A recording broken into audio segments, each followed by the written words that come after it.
All right. Ladies and gentlemen of the audience, it is 9 minutes after 5. I apologize for the late start. This is a regular joint meeting of the City Council and the Water Authority. It is June 2nd, 2021. City Clerk, may I have roll call, please? Councilmember Commissioner Miller. Present.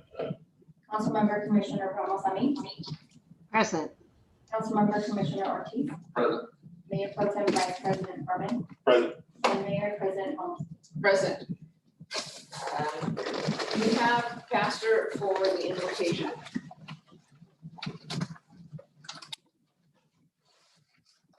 Yes, Mayor, we have Pastor Jack Smith from Destiny Church. Okay, everyone that wishes to, please stand for the invocation.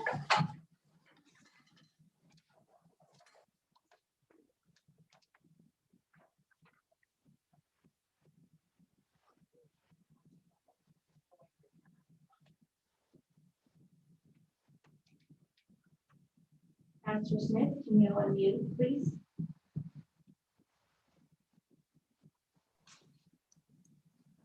Okay, so Heavenly Father, we just thank you for every council person that is here today. I pray that the wisdom in this room, you give them much wisdom to take Indio to new places, new heights, to just make sure that each and every person that lives in Indio, that they may just feel the hearts and the passion of each and every person here. Protect their families, protect their minds, give them wisdom and understanding to help them, to guide us in the next direction for what is best for us in Jesus' name. And we just ask that we just pray for each and every student that is in Indio, that they see these people as heroes, that they see them as people that they can look up to. In Jesus' name, amen. Mayor Pro Tem, can you lead us in the flag salute, please? Yes, place your right hand on your heart. Ready to begin. Pledge allegiance to the flag of the United States of America and to the republic for which it stands, one nation, under God, indivisible, with liberty and justice for all. Report.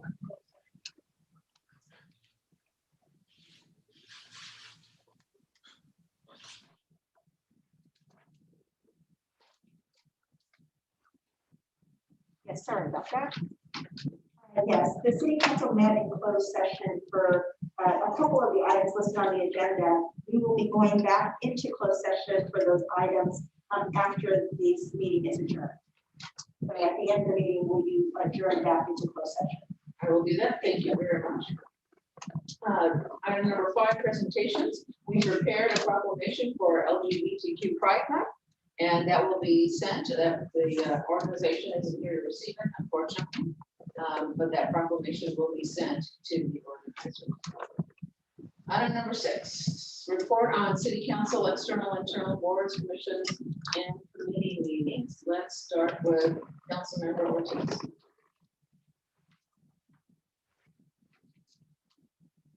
Thank you, Mayor. I first wanted to congratulate all of our graduating seniors and wish them the best in their future education and careers. We hope to see you all keep doing great things for our community and making us proud.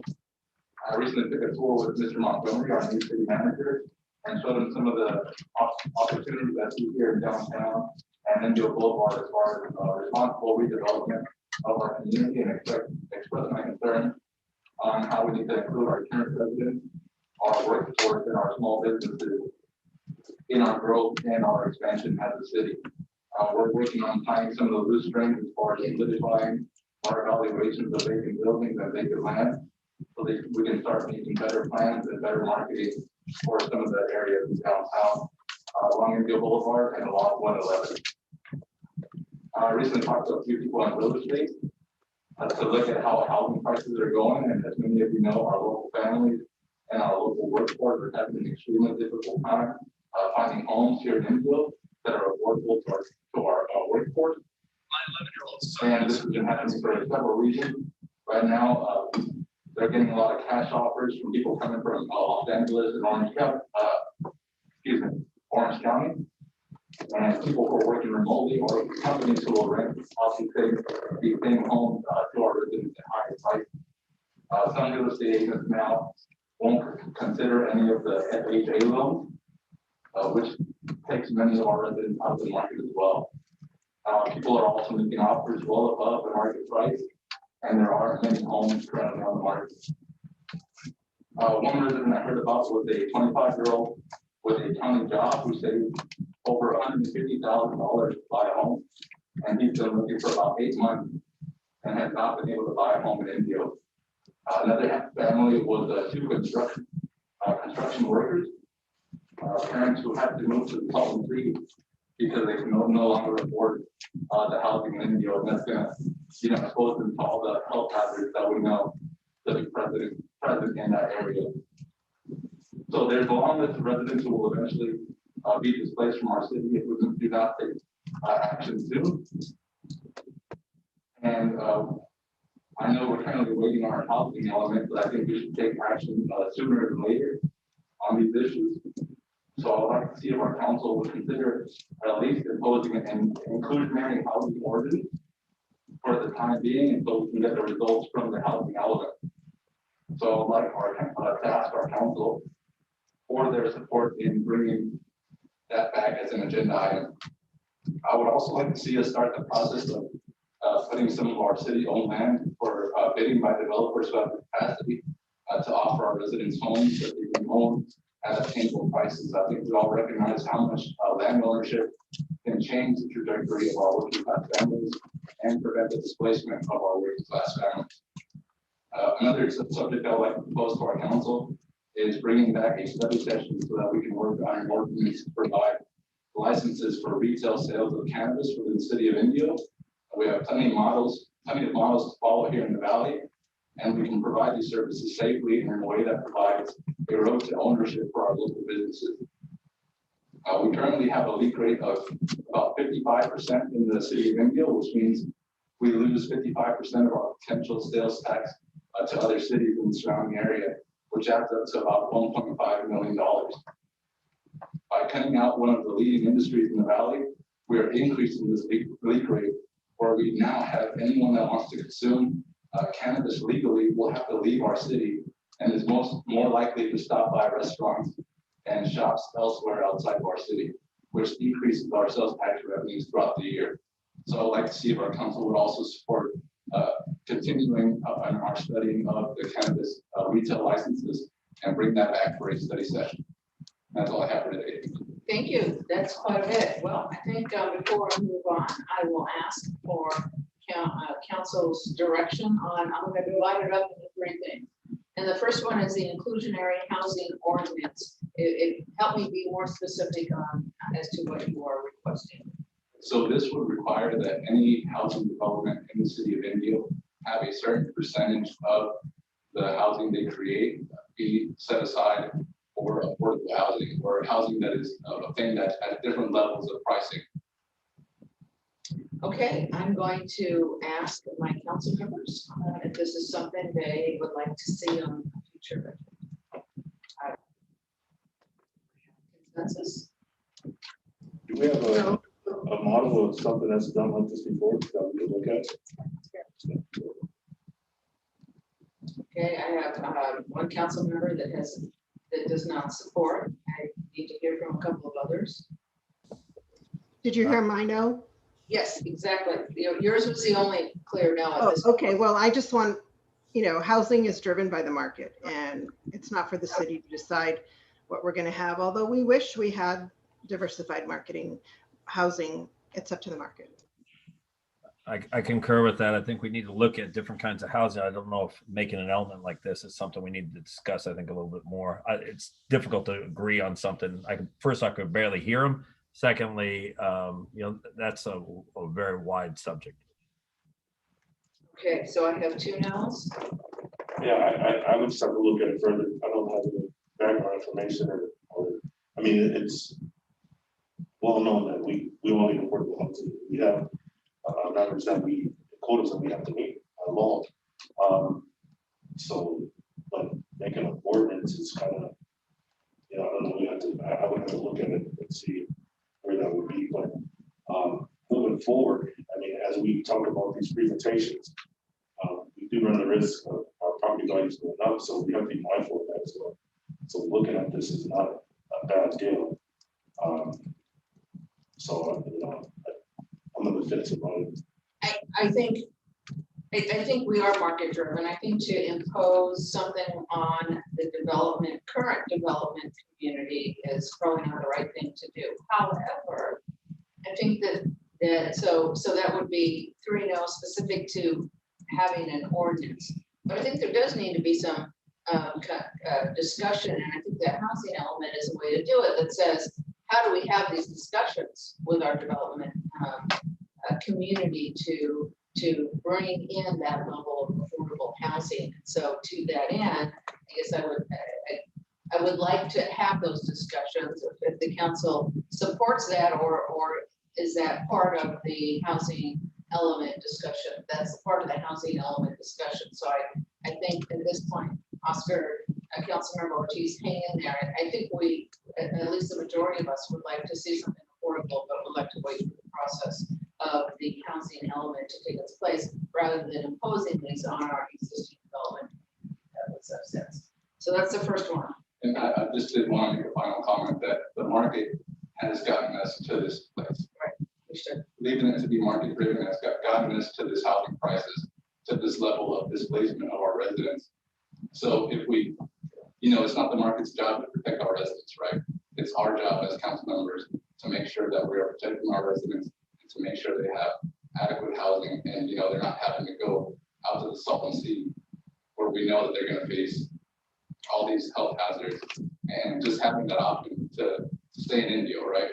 So if the plan is displacement of thousands of residents, then let's say that, right? Well, I don't think that's the plan, and we've sort of taken a vote, so I think we need to take the next two items down, Councilmember Ortiz, unless city attorney. No, I was gonna say that you didn't take a vote, you asked for consensus, correct. It's time to move on to Right. the next item, but as this is not on the agenda.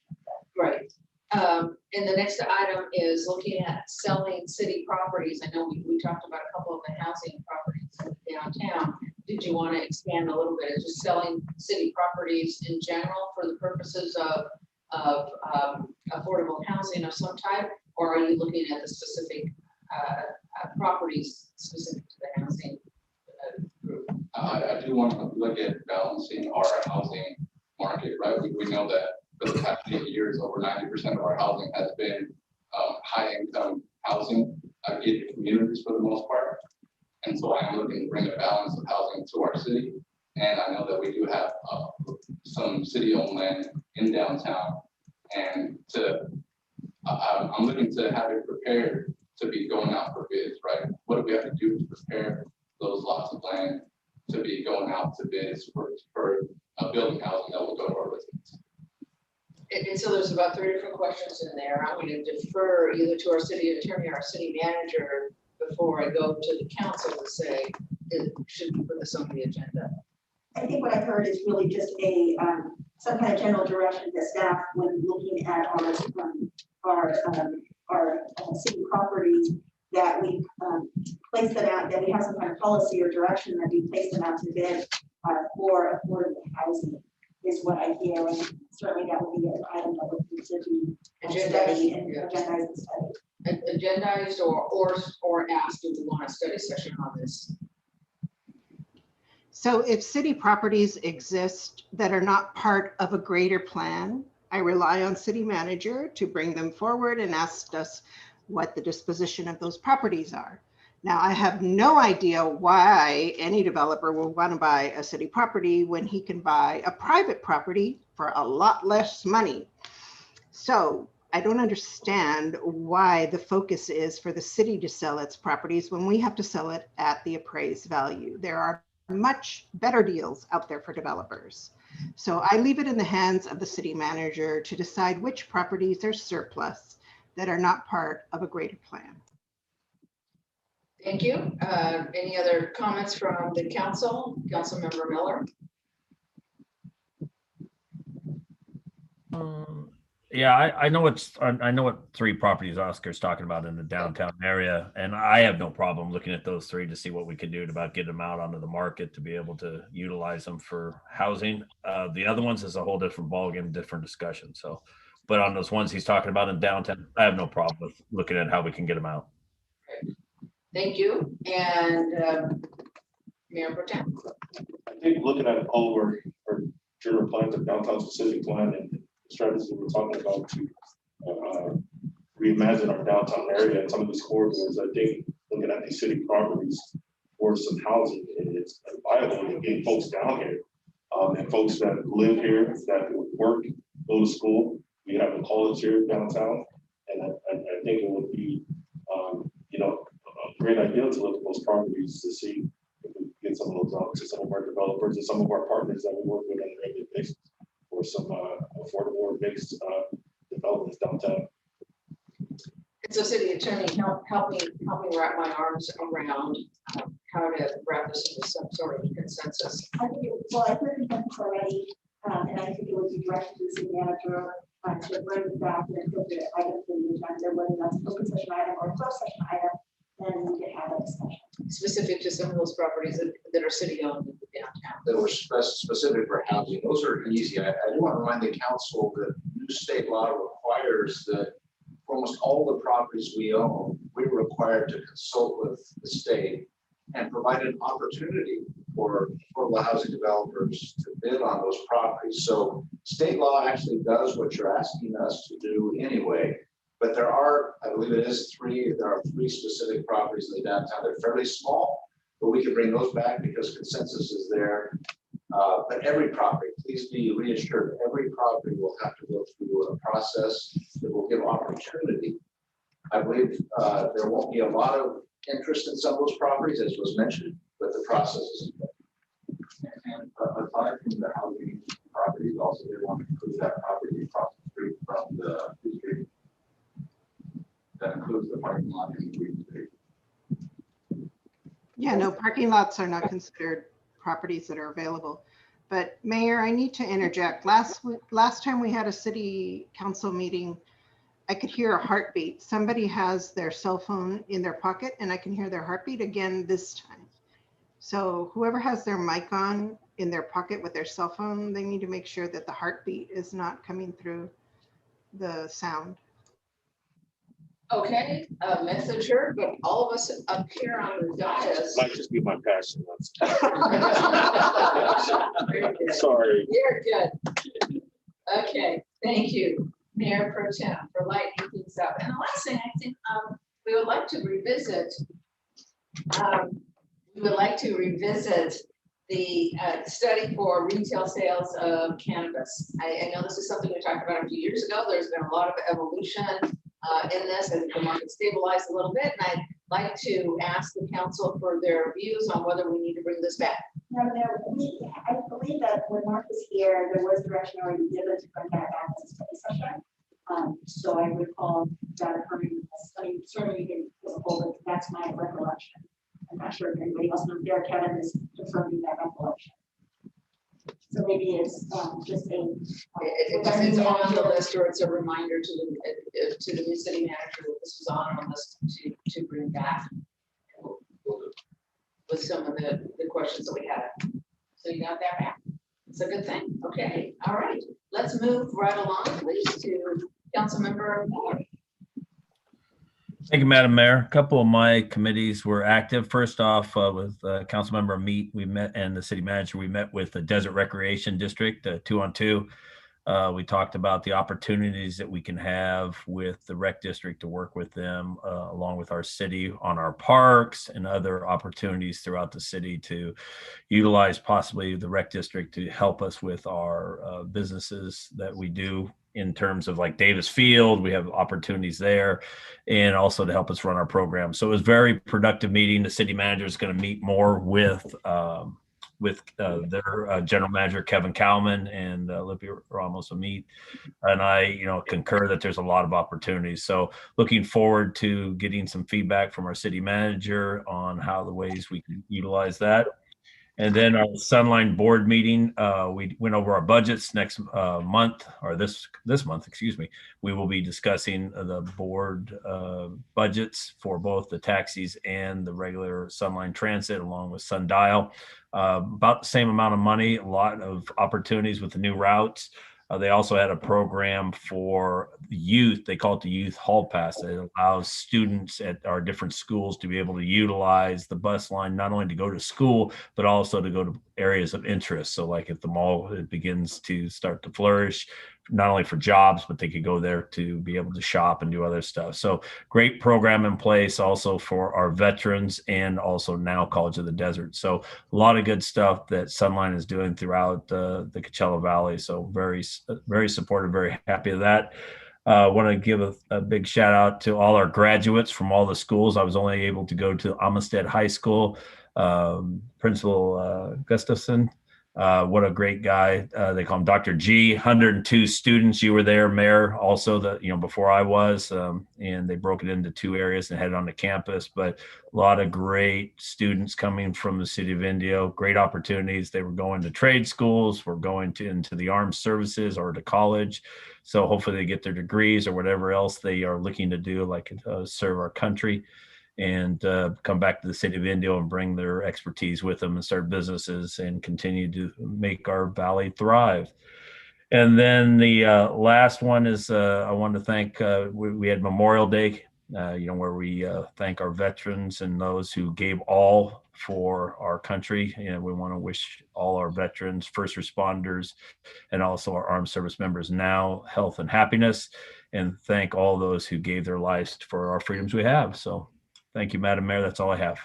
Thank you very, very much. Great news on the Sunline too. There's always great programs coming out of there. Okay, Councilmember Amit. Thank you, Mayor. I also attended the 2x2 with the Desert Recreation District. Of course, it was a very productive conversation. We picked up where we left off last year, expressing our interest in partnerships and seeing how we can find economies of scale.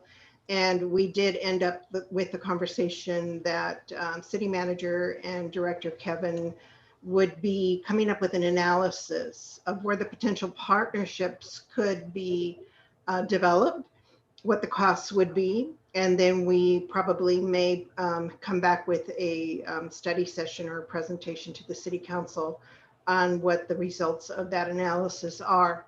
I want to also mention that the Desert Recreation expressed some interest in some city-owned buildings. So we need to keep that in mind as we consider what we do with city-owned properties. City-owned properties need to be to the benefit of the community. And if we can partner with another agency, that would maximize that opportunity.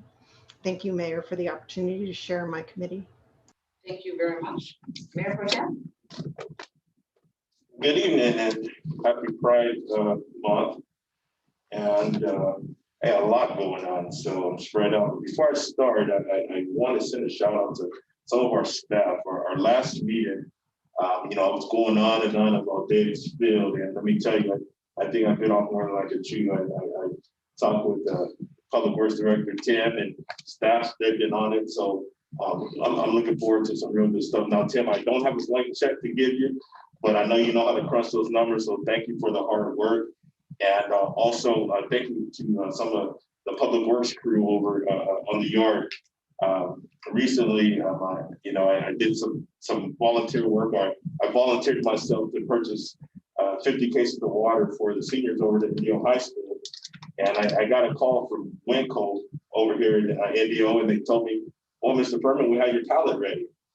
Well, Mr. Furman drives a Honda, so a pallet's not going to fit in a Honda. So I contacted the city manager and Tim, and they got a crew over there with forklift and truck, and they got it over to Indio High School. The staff and Mr. Lawson and the ASP, they're real happy about that. So, hats off to our staff, and they're doing a great job. I just wanted to show you some appreciation for all you do. Now, let me go into one of my committees. I did have a Greater Palm Springs Convention and Visitors Bureau meeting, and it's so much that's going on now, progression through this pandemic, and we had some really good reports. And one of the reports was an economic impact report of tourism. And when we say Greater Palm Springs, we're talking Coachella Valley. That's just the name. And this report contained tourism, economic trends, visitation and spending, economic impact as a total in our community here moving forward. So really good report. It's a lot to report on. I would advise you all to go to their webpage and check out some of the things that are going on in our community, the visitors, the spending that's going on, and folks are definitely traveling into our community. So it was actually a very optimistic report. And we also received another economic impact report on the proposed Coachella Valley Arena project in Thousand Palms. So that's big news moving forward. The arena, the construction is expected to begin this year, 2021. And I just heard that they're doing groundbreaking, I believe, next week. So they're moving fast over there. It's slated to be completed by the fall of 2022. And it's just some of the key points of this arena that's coming. Some of the annual direct spending as it pertains to the arena will be approximately $108 million. Total business sales are $141 million annually. A total of $42 million in additional income earned by local workers. So it's, bringing jobs. Nearly 1,600 jobs supported each year, including full-time, part-time, on-site, off-site jobs. So that's a game changer here in our community. And we talk about Indio being the biggest community in our valley, but our valley is one big city. So we're all going to benefit of these folks traveling in our community, because we know Indio is the city of festivals, and we have the best food in the valley. So people come here anyways. And so also I want to report that Indian Wells reported that the BNP tennis tournament is also returning, which is the second largest professional tournament in the country. So that's right down the street, Indian Wells. That's big news coming back in October. So that's also, very positive. That's right on our border down the street. So looking forward to that as well. Also, Lakeitha reported that the Ironman will be returning to the team in Indian Wells, on December 5th. So this all happens to fall in our traditional weekend of the Tamale Festival. So we're looking for those folks to go swim, run, and cycle, work up those appetites, come on downtown, and let's eat. So looking forward to that. And I want to conclude, I have a couple of other things, but I just want to send a thank you and appreciation and congratulations to Shadow Hills. Their seniors over at Shadow Hills, principal for Harlem. Excellent job, excellent ceremony, first class all the time. And congratulations to those seniors. It was great seeing them last week. And congratulations to our seniors at Indio High School. I'm wearing my Roger mask, so to my Shadow Hill students, I will wear my Shadow Hill in the next meeting. But congratulations to our seniors at Indio High School as well. Mr. Lawson, great job. He is great principal. He's great in our community. Looking forward to working with him a little bit more over at Indio High School. Myself and the mayor and council member Ortiz were, talking about some things that we can do to continue to support our local schools. So that's great. Also, I just want to, I have a request that if we could get Martha's Village and kids and CVRM over to do maybe a presentation of what they have going on there at their facilities moving forward. And also, I haven't heard anything about cooling centers. I know Martha's generally has cooling centers, so but I haven't heard what they're doing about that. So, but I'd like to get them over to do a presentation. I know I talked to Darla Burkett over at CVRM about coming to council to do a presentation. I think it's just good for the community to understand the process and the complexity of homelessness in our community. It's very complex, and sometimes when we talk to our constituents, just build housing or just give them money and provide resources. It's sometimes a lot more complicated than that, and they're the professionals. We allocate funding to them to do the job, so it'd be good to get their perspective of what they're doing in our community moving forward, especially during this as we progress through the pandemic. So that will conclude my report, Madam Mayor. Okay, thank you for that. So do we need to agendize these two presentations? Or first of all, do I have support from the council to bring Rescue Mission and Martha's Village and give a presentation just to bring us all up to speed as well as the audience? Yes. Okay. Are we good with that? I'm totally good with that. Okay, so does that need to be agendized or can we just use that into that 3-minute? We'll invite them for a We'll just presentation. invite them for a presentation. That would be terrific. Outstanding. Thank you. Okay, my turn. So, most of my commissions were dark, but this is the best time of year because you really get to see our kids, our youth go from being youth to being adults and get to attend their graduations. And particularly during this COVID time, these young people really had to persevere. It wasn't easy, and they challenged themselves and they stepped up and they did it. And I'm so proud of every single student and graduate in the city of Indio. I love going to Amistad. These kids work super, super hard as they go on their life's journey. I had the opportunity, it was divided in two, as Councilmember Miller said. And I got to speak with the first half of these young people that are really directed and really focused and really motivated. And of course, the Indio High School graduation was great, and Shadow Hills High School. Just a really, we have some just highly sharp group of young people in our community. I applaud them for their effort and their hard work. I think it sounds like they had some fun as well, so I'm happy to hear that. And best of luck to all of them. On that note, I'd like to move on to the city manager. Thank you, Mayor. First, this is my little over 2 weeks with the city. I just wanted to reiterate how blessed we are with such a high quality city staff. We have solid professionals. We've got a dedicated city council. We have a community that cares. I'm just honored to be here, excited that the many challenges that we have and opportunities we have a great team to face those. I thank the council for this opportunity. We will learn tomorrow more from Cal OSHA regarding what might take place relating to the removing of the restrictions by way of social distancing, masks, and so forth, as it relates to the employees and what we might be able to do to open the front doors of our city facilities. So we will learn more tomorrow. We'll be able to report back when that will be able to take place. Perhaps the city attorney might want to steal a little bit of my time relating to how city council meetings might proceed. But just know that we will be able to open the doors soon, we believe, of all the city facilities. I think maybe perhaps in the discussion with the city manager, a couple of you have approached me with respect to that, and that we just bring back an agenda item. Once we get a little bit more information, I'll sure we receive some information from the governor's office today with respect to the continuation of the Brown Act provisions that allow us to do Zoom meetings and for the council's consideration.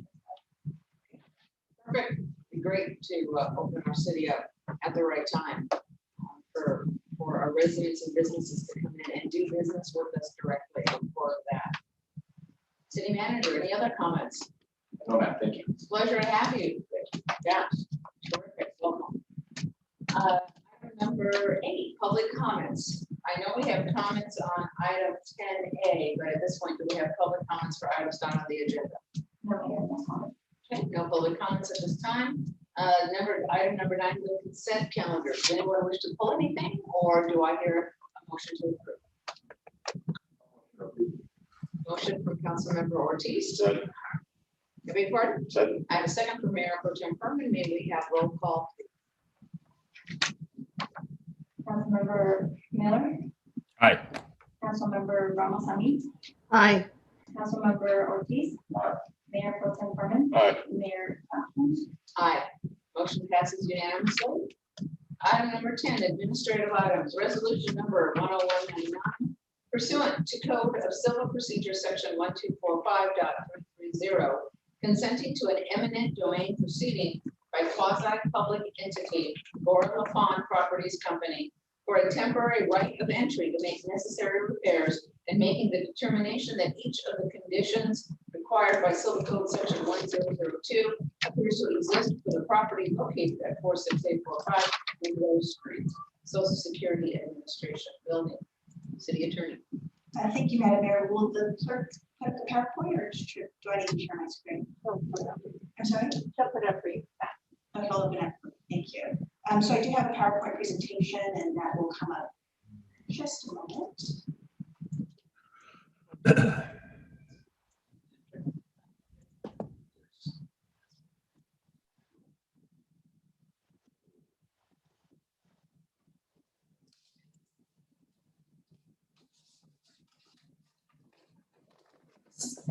Some people.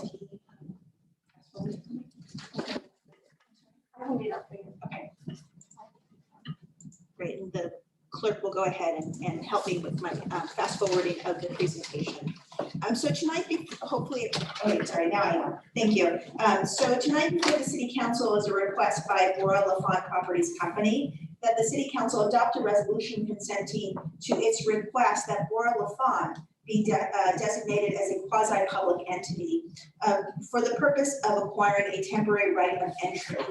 And next slide, please.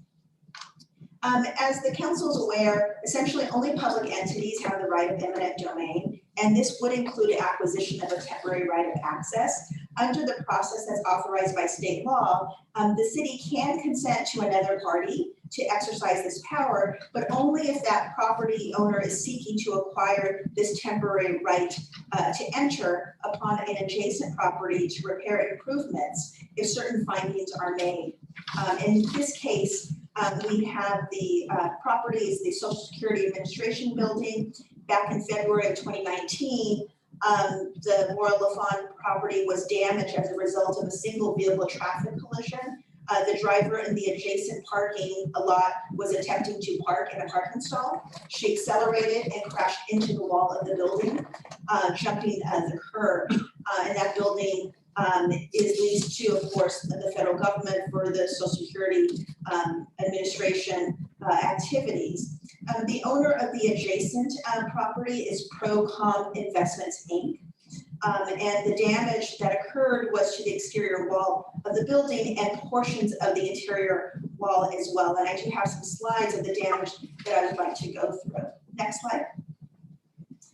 So in this picture here, shows the current condition of the stucco that is behind a temporary repair, essentially. And according to the proposed contractor of Bora LaFont, the damaged stucco and plywood needs to be removed and replaced from the Procom property. You'll see that there's the building, there's a little path of dirt, and then you'll see the curb, the raised curb area, which is a landscaped area. On the other side are parking stalls. That is the property line, or where the curb cut is for the entry into the landscaped area right there. And so there's not a lot of room for the Bora LaFont folks to essentially enter on their own property and to conduct the repairs that are necessary. And here, there are also some studs that will need to be replaced. And after the plywood is replaced, it can be plastered and painted. And this is all a temporary fix right now. Can you show the next slide? And that's just a different viewpoint of that same picture. Next slide, please. Even though there's a little discoloration here, but it is the same photo. These two pictures show the damage to the stucco, and that needs to be removed and replaced. And it has a better line of sight here where you see the planter and you see the parking area. And after, again, there is currently just a temporary plywood piece that's covering this area. According to the contractor, a single axle truck will be needed to remove the stucco and the wood. And the contractor has said it's not a viable option to move all of the damaged stucco and wood through the interior building. They did look at that when they need a truck to remove all of the damaged material from the parking lot as seen in this photo. Can you show the next slide? And that's just the same photo, just a different viewpoint. Next slide. The following pictures are pictures of the interior damage, and this can only be replaced once the exterior work is done, and that would include, again, replacing some of the studs. Next photo. Another viewpoint, next photo. And here, in this particular photo, the vehicle, when it crashed, it penetrated the stucco and the plywood, and it left an air gap to the outside. And the gap has been, you can see a little bit of the sunlight coming through. It's been temporarily covered with the plywood. And so again, the contractor will access the exterior from the Procom property to remove the stucco and the drywall, and then it will be painted. And the following pictures that I'll show you will show some of the damage inside of the property, which again is damage to the studs and the insulation. While some of the work related to the studs can be done inside of the building, some will have to be done from the exterior. Next slide. Here's some of the damage. Next slide. Again, another look. And the last slide here, and if you can go back to that last picture, yes. This is a picture taken from inside the building, and you can see the damage and what needs to be replaced. And this has to be done from the exterior of the building. Next slide. And so, again, the issue here is the location of the damage. The Social Security building, I think that area there in that landscape planter and that dirt is probably maybe 12 inches at best, maybe 18. The property owner has tried to seek consent from Procom with respect to entering that property. They have not been successful. Procom has not provided its consent. There is a current dispute stated by Procom that the Social Security building encroaches on its property and that it actually sits on Procom's property. But again, this dispute, as stated in the report, and the issues of the encroachment is not before the council. You have received a letter from the Procom, which we call the subject property. You have received a letter from their council with respect to this issue. But again, we do not believe that this has any bearing on the item before you. And their letter is an objection to the resolution that's before this council. And so Bora LaFawn has requested the city's assistance for this temporary right of entry. Next slide.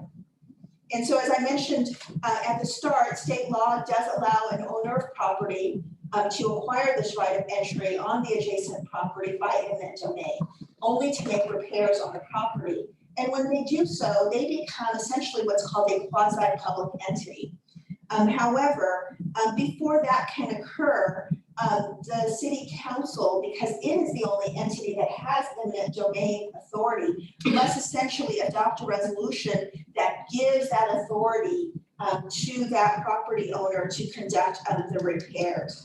And state law requires that the legislative body of the city where the property is located, that they adopt a resolution consenting to this acquisition. And essentially we're providing or turning over our power to them and our authority to them to conduct the repairs. Next slide. With respect to the authority, it's limited. It's limited in the resolution to a temporary right of entry to repair the damage. In this case, they are seeking a 7,900 square foot temporary right of entry for ingress egress, a staging area and a work area. And this is a small portion of the overall Procom property, which is 2.42 acres, essentially 105,000 square feet. The contractor has stated that it will take 7 business days to make the necessary repairs. That's listed in the resolution, and that there's no other access to the building is feasible. Next slide. Here is a site plan that depicts the square footage area. It's marked with hatch marks. Over to the very top, where you see Social Security Administration building, that's where the damage to the building has been done. And then on the bottom right corner is the ingress and egress and a staging area to be able to get onto the property, the portion of the property that's necessary to fix the building. And all of that you'll see is just parking area that exists right now. Next slide. A little fuzzy, but that is essentially a closer look. The yellow is where the damage is to the building. And these are the parking stalls that will be utilized to fix the building, bring the trucks in and make the repair. Next slide. So there are required findings and those are in the resolution before you. The first finding is that we need to find that it is necessity to repair the building damage, and it is great necessity to use the temporary right of entry to access to the building to complete the repairs, because the work cannot be done safely without entry. Bora LaFawn cannot complete the repair work without access to the Procon property, and there's no other safe way to conduct the repair work. And second, that the property without repair adversely affects the surrounding community. In this case, we have the Social Security building that houses employees. It is an eyesore to that particular building as well. And it can affect the conditions of the employees with respect to having that air come through in that work area in the interior. And all of this information is listed in the staff report. The next slide, please.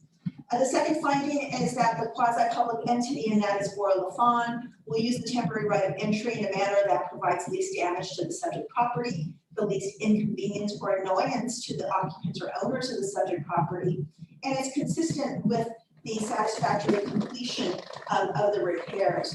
Again, as I stated previously, it's a small area. It's not going to be an inconvenience with respect to using that existing parking lot. It's in the back of the building. And the scope of the work is consistent with completing those repairs.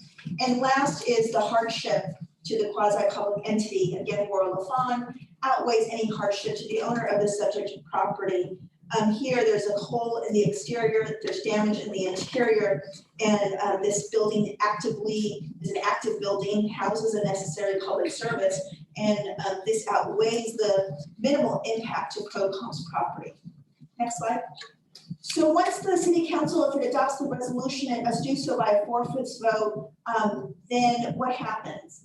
Well, first, they take that resolution, and they can then commence an eminent domain proceeding in court, following all the criteria of the law to seek this temporary right of access.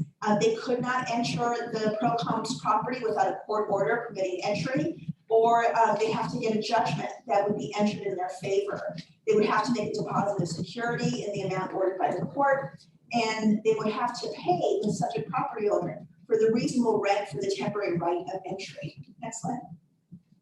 What is the city's involvement if we pass this resolution after its adoption? Well, the city has no involvement. The city would not be part of any proceedings by Bora LaFawn. State law provides that the city is not liable for any damages caused by the acquisition of the temporary right of entry. Bora LaFawn is reimbursing the city's cost, which has been the cost for the eminent domain attorney in my office and some cost for myself.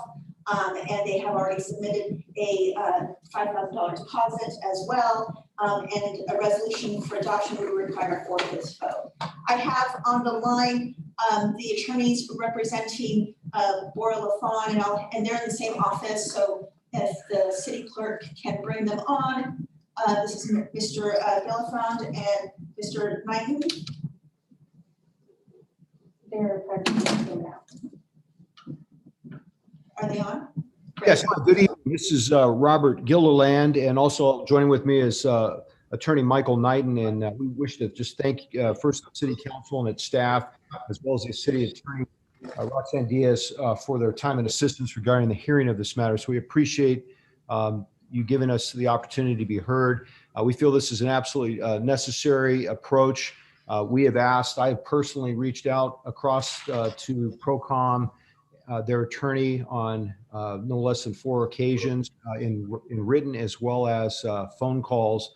Unfortunately, they have refused all reasonable requests, and so we were left with no other option but to proceed with the court's involvement and also requesting the city's assistance so we can get access to repair this very important building that serves the public. And it also, as you can see from the photographs, there is a life safety issue at hand, and we have been prevented from taking any action to be able to correct it because it just logistically there is no other option other than to gain some form of access to this neighboring property, and that's why we're here. And I think that the submittal that has been presented to the council pretty much sums up all issues, and if you have any further questions, I'll be happy to try to answer any of those questions. And thank you for your time and assistance.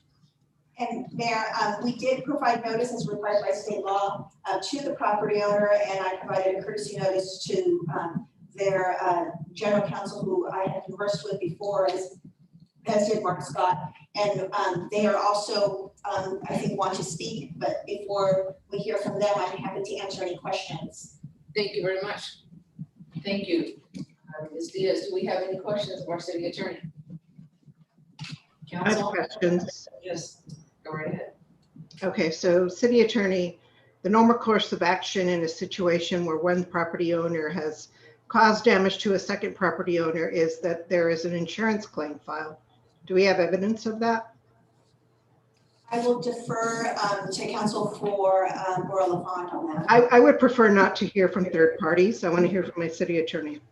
I am not aware of an insurance claim being filed. I'm aware of the attempts by the property owner to seek access to the property to conduct the work. Okay, well, I would need evidence of that step being taken forward before I can consider this matter. Secondly, the defendant, if you want to call him defendant, because I'm not sure what to refer to him as the second party, has alleged that this property owner has infringed into his property. And I do not appreciate being brought into a dispute between two property owners as to where the property line has been drawn. Has the initial property owner who has claimed the harm had a survey conducted? I understand that a survey was conducted. I believe from the viewpoint of Bora LaFont that it is consistent with their position that there is no encroachment. That issue has not been litigated. We pointed that out in the report. And with respect to the action that is before the council, that matter of the property line dispute would not have bearing in this case as the court and as the court process is asking the city to allow them to enter the property for repair. It does not bear on the property line dispute. However, I suppose that if this resolution is adopted, the court in the eminent domain action can take that into consideration. So according to the survey, the building from the proponent does not infringe on the second party. That is my understanding. Again, the property owner's representative is available to answer and confirm that. Okay, so the question remains, have the normal course of action been taken, which is to file an insurance claim rather than to drag the city into a property boundary dispute? We usually do not get involved in property disputes. So this is a very unusual case, and I take it very seriously. I do not want to get involved unless all measures have been exhausted. The dispute that is or the item that is before the council is not to resolve the boundary dispute. If an insurance claim was filed, then I would suppose that a business company would file a claim to recoup their costs. It still would not resolve the issue of gaining access to the subject building. And that is the issue that is before the council, is that they are unable to get access, whether or not the repair is paid by the insurance company. I'm not asking about the repair being paid. I'm asking if the insurance company recognizes this as a valid claim. If that could be provided to me and the property owner still denies access, then I would get involved.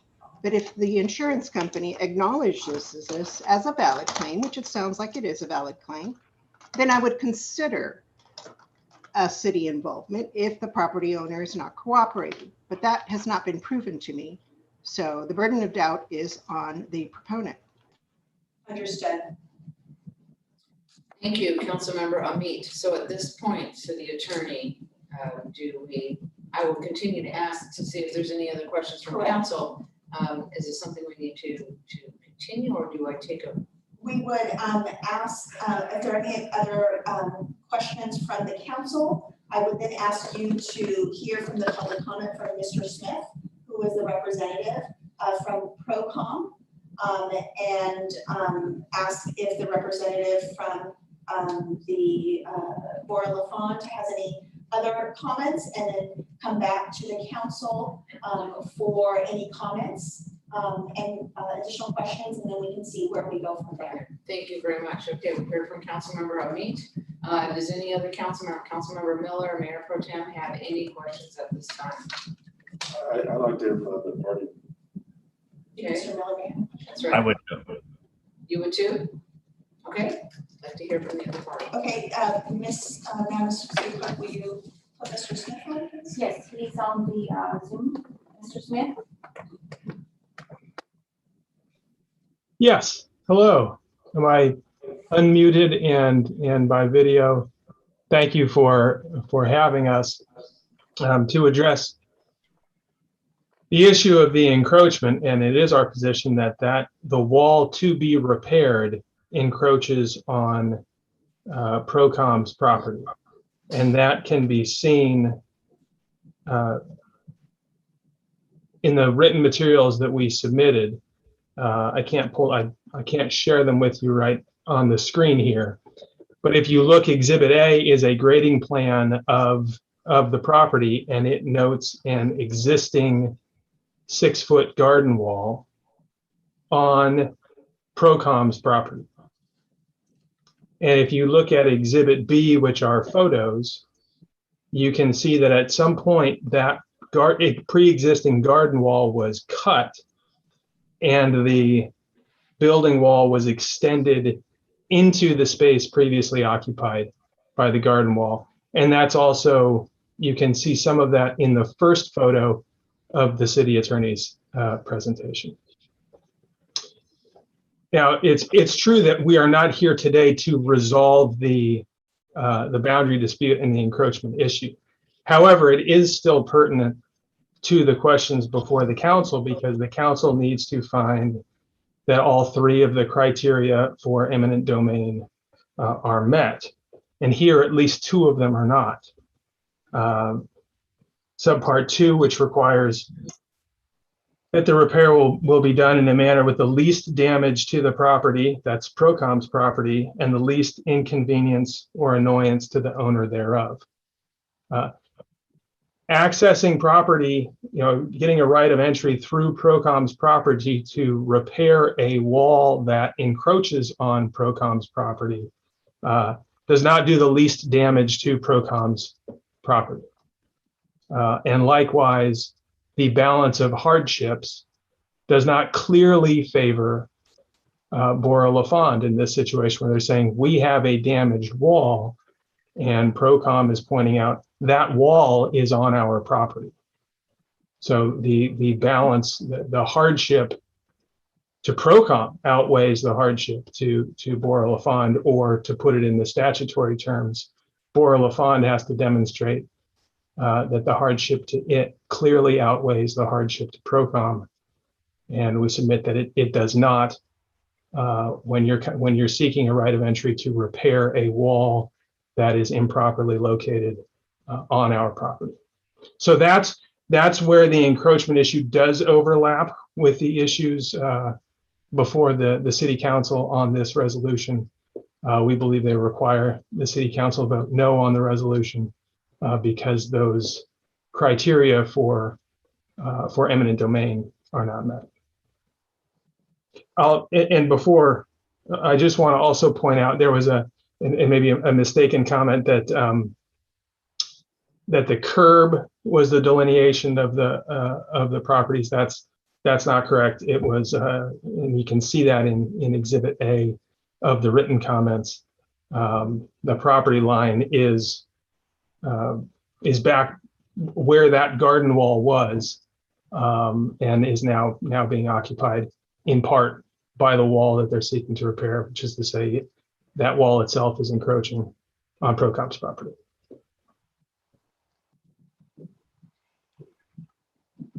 Madam Mayor, excuse me, and Madam Mayor, we have speaker for the Borley Pond folks as well. Mr. Michael Knighton.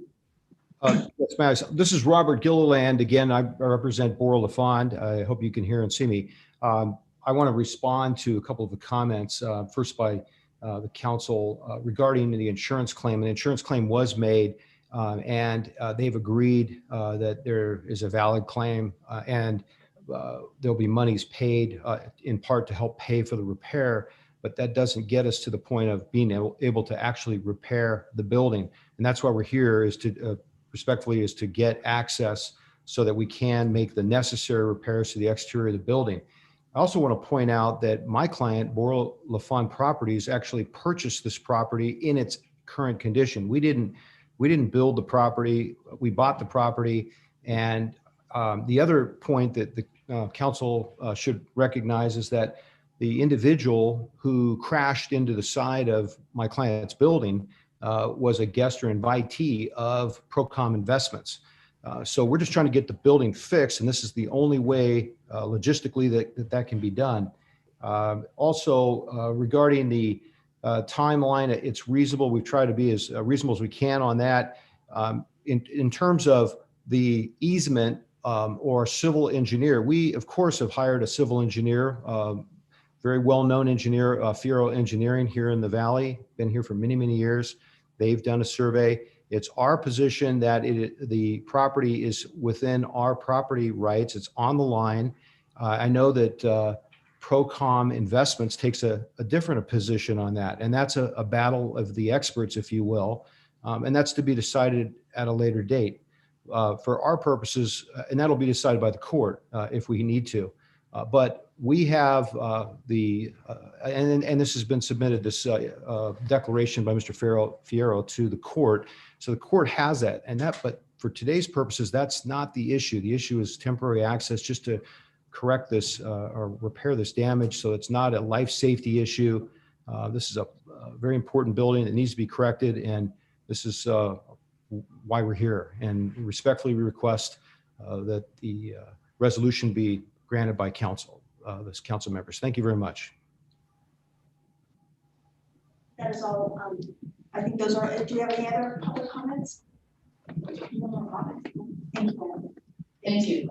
Thank you very much. Okay, at this point, I'd like to go back to Councilmember Amit. Given the current recent dialogue, are you comfortable with the answer to the question with respect to insurance? And are you ready to move forward on this vote? I'm comfortable with the response to the insurance. I still do not believe that it is the appropriate time for the city to get involved. I believe that the courts need to take a position before we get involved. Thank you for your comments. I think at this point, I do need to ask the question. Do I have anyone that wishes to make a motion on this? Can I ask a quick question of our attorney, if I could, Madam Mayor? And I'll make that motion once I ask her a question. Roxanne, you said that the courts, after we grant this, would then decide if it was right for them to be able to go in to repair this building. Is that correct? That is correct. So technically, we're just granting it, and then the court will have the final say if they can go onto that property, and they'll have to make that argument of why they can. We're essentially granting them the authority to go into court to make that ask. Yes, so they're asking the judge to make that ask. All we're doing is doing. No. We are giving them that authority. They don't need the court. We are giving them the authority of eminent domain to go in for the temporary right of entry. It is the court, however, that will make the determination of whether they will grant the temporary right of entry. Given That's what I'm saying. So the court eventually has final say, even though we grant this now. Yes. Yes, that's what I thought. Okay, I think it's sad that we're actually in this position myself, but I'll make the motion to adopt the resolution number 10199, which is a resolution pursuant to the Code of Civil Procedure Section 1245-330, consenting to an eminent domain proceeding by a quasi-public entity, Bora LaFond Properties Company, for a temporary right of entry to make a necessary repairs and make the determination that each of the conditions required by Civil Code Section 1002 appears to exist for the property located at 4, I believe that is 6845 Monroe Street. And thank you very much, Councilmember Miller. Do I hear a second? I'll second that. A second from Councilmember Ortiz. City Clerk, may I have a roll call, please? Councilmember Miller, Aye. Councilmember Ramos Hamid, Nay. Councilmember Ortiz, Aye. Mayor Pro Tem Carmen, I'm abstaining from this. and Mayor Holmes. Aye. So, The motion does not pass. right, Thank you, Madam Mayor. okay, thank you very much. On to the next item here, let's see here. Item number 11, public hearings, public hearing to approve annual resolution numbers 10201, 10202, 10203, and 10204, authorizing the levy of a special tax for the City of Indio Community Facilities District, 2004-1, law enforcement, fire, and paramedic services, 2004-2, law enforcement, fire, and paramedic services, 2004-3, Terra-Lago area number 1, 2005-1 Talavera area number 1 and number 2, and 2006-1 Sonora Wells in fiscal year 2021-2022. Mr. Rockwell. Good evening, your city council members. For the public, I'm Rob Rockwell, Assistant City Manager and Finance Director. For this item, agenda item before you, there are 4 resolutions that affect 6 community facility districts, which are basically financing instruments or assessment districts. 2 of the 6 districts exist to generate funds specifically for law enforcement, fire protection, and paramedic services in the city to generate about $4 million a year. The other 4 districts were created to fund infrastructure within their respective boundaries, typically within a development, in this case within a specific housing homeowners association. For the 2 public safety CFDs, staff is seeking approval to increase the annual assessment 2%, $9.88 for parcels within this district in accordance with the CFD formation documents, which will bring the annual assessment up to $504.88. Staff is also seeking approval related to these specific 2 public safety CFDs, authorization to have the fees collected by the Riverside County Auditor Controller's Office through the property tax billing and collection process.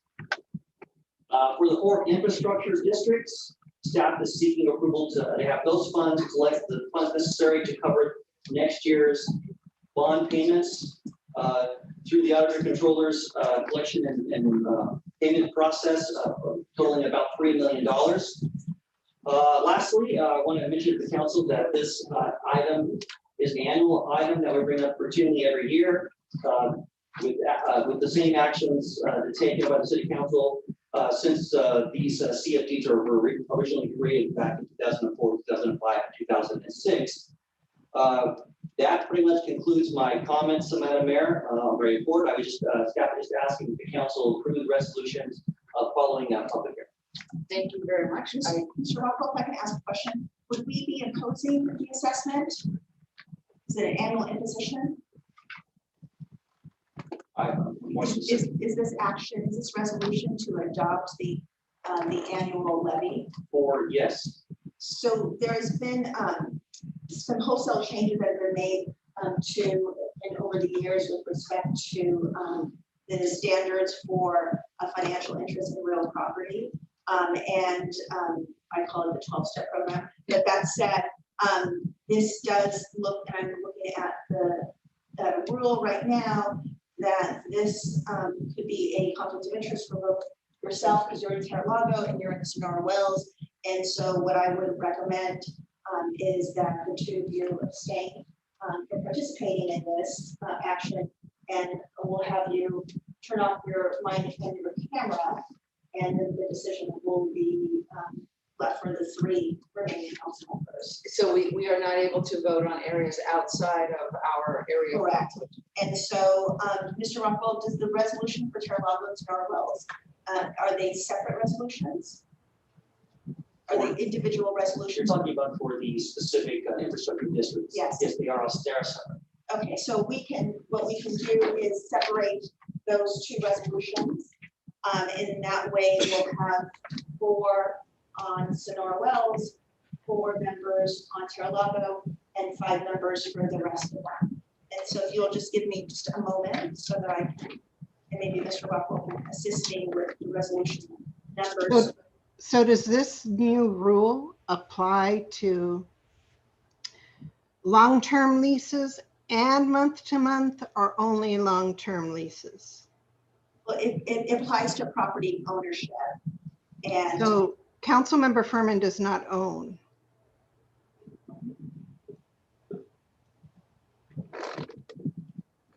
But I pay into somebody, it may be conflict with the landlord if I'm voting on something that he or she might have to pay. That doesn't bear relevance. You're not on an annual lease. You're on at this point, month to month.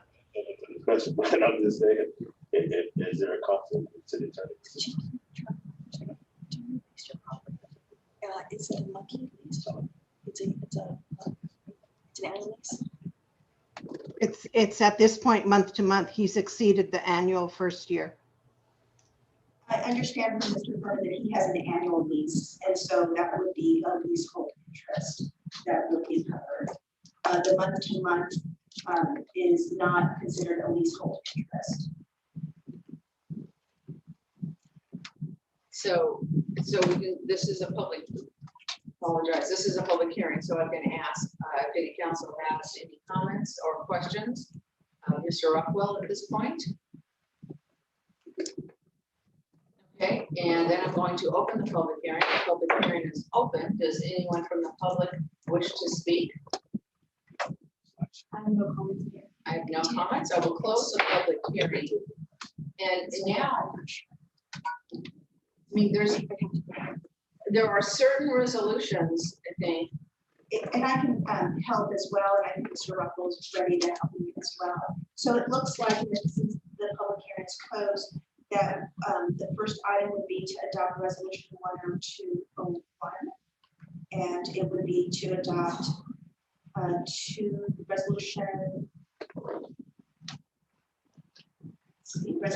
10203. And that would be. So the first action would be to adopt resolution 10201, which effectively is the community facilities CFD, and I believe there are no conflicts for that particular item. So we can take them separately if you like. Or do we want to aggregate the 3 of them for which there are no conflicts? Okay, the second resolution would be for 10202 for the community facilities district 2004-3. That actually would be Terralago. That is. So we would take resolution 10203 and circle the question. That would be Talavera. There would be no conflicts of interest for that one. That's what we could take without conflicts. Correct. Okay, so at this point, I would like to ask for a motion to approve annual resolution numbers 10201 and 10203. I'll make the motion. Resolution 10201 and 10203. I have a motion by Councilmember Ortiz and a second by Councilmember Miller. Can we have roll call, please? Councilmember Miller. Aye. Councilmember Ramos Hamid. Aye. Councilmember Ortiz. Mayor Pro Tem Furman. Aye. And Mayor Holmes. Aye. So we'll take the resolution next for Terralago. Mayor Holmes step off the dais, meaning that she'll just turn off her mic and there we go. And so Mr. Furman, as as Mayor Pro Tem, you can ask for a motion for adoption of resolution 10202. Can I have a motion for resolution number 10202? Yes. Yeah. I'll motion to approve resolution 10202. I'll second that. Okay, roll call. Councilmember Miller. Aye. Councilmember Ramos Hamid. Aye. Councilmember Ortiz. Aye. Mayor Pro Tem Furman. Aye. Motion passes. Mr. Furman, I would ask you to, because we're in the Zoom environment, leave the dais, so if you can turn off your mic and turn off your camera. So I believe that I did remember this last time, so do I still need to? So just hold down your, or to close, yeah, are you off Zoom? Okay. Okay, Madam Mayor, I'll turn it back to you. thank you very much. I'd like to hear a motion to approve resolution number 10204. I'll motion to approve resolution number 10204. I have a I'll motion, second that. so member Ortiz, and a second by Councilmember Miller. Councilmember Miller. Aye. Councilmember Ramos. Aye. Councilmember Ortiz. Aye. And Mayor Moore. Aye. Okay, motion passes 4-0.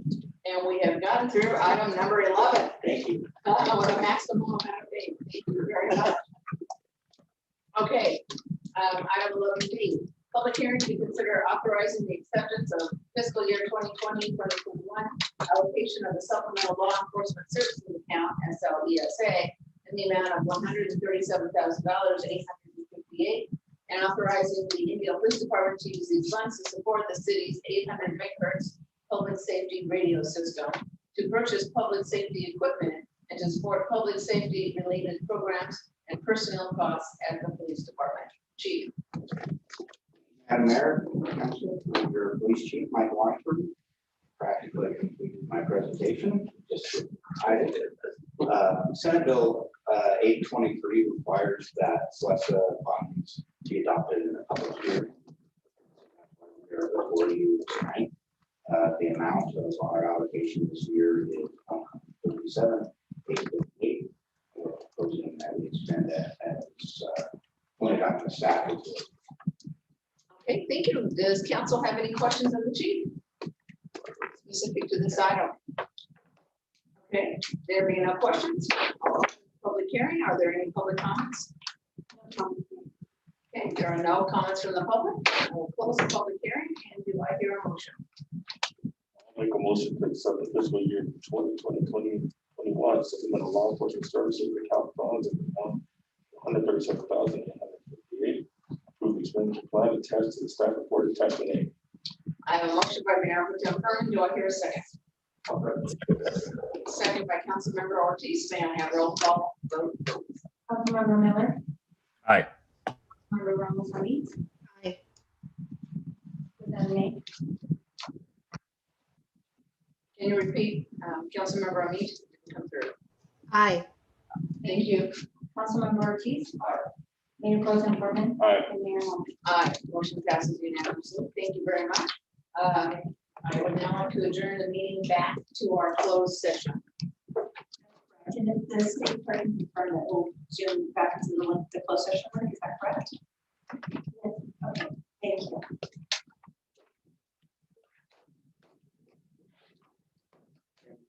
Time now. That's the time.